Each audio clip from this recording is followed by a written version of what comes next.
Hello, thank you for joining with me for the Manual for Teachers. We are on section 6, Is Healing Certain? And the reading is done to the sound of bulldogs snoring. I thank you for your patience. And there are many, many other recordings out there, so if it annoys you, I understand.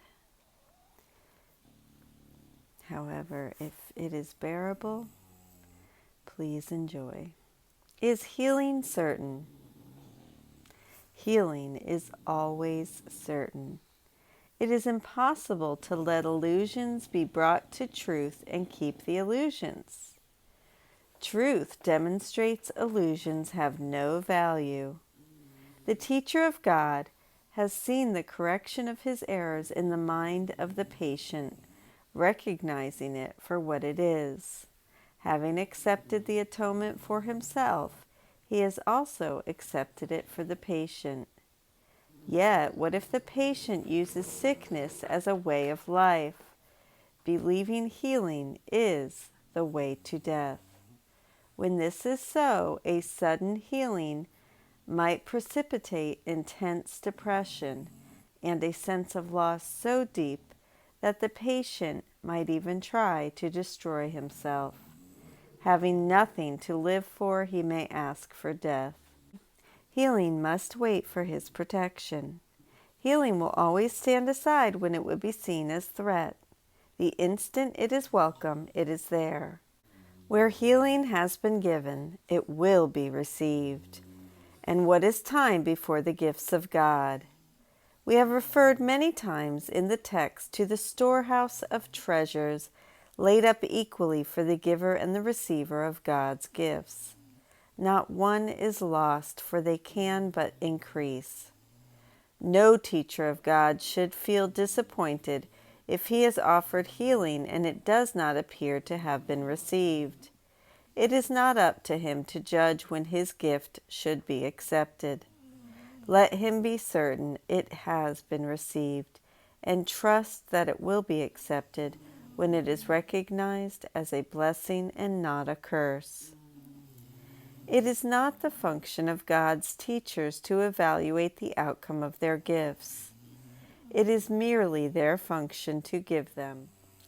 Once they have done that, they have also given the outcome, for that is part of the gift.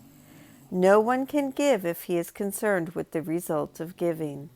That is the limitation on the giving itself, and neither the giver nor the receiver would have the gift. Trust is an essential part of giving. In fact, it is the part that makes sharing possible, the part that guarantees the giver will not lose but only gain.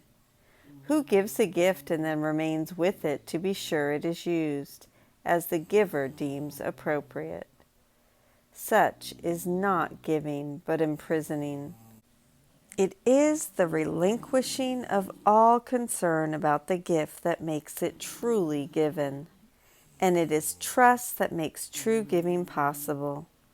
Healing is the change of mind that the Holy Spirit in the patient's mind is seeking for him, and it is the Holy Spirit in the mind of the giver who gives the gift to him.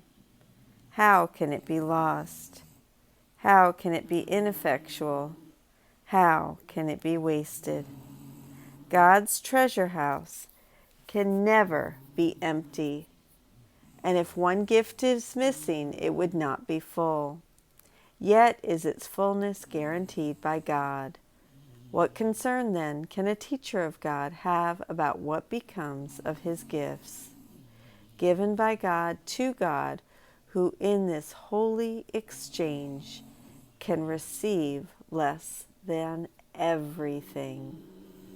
And that is the conclusion of section 6, Is Healing Certain? And healing is indeed certain. I love you. Thank you so much for joining with me. Have a beautiful day, and I will see you tomorrow.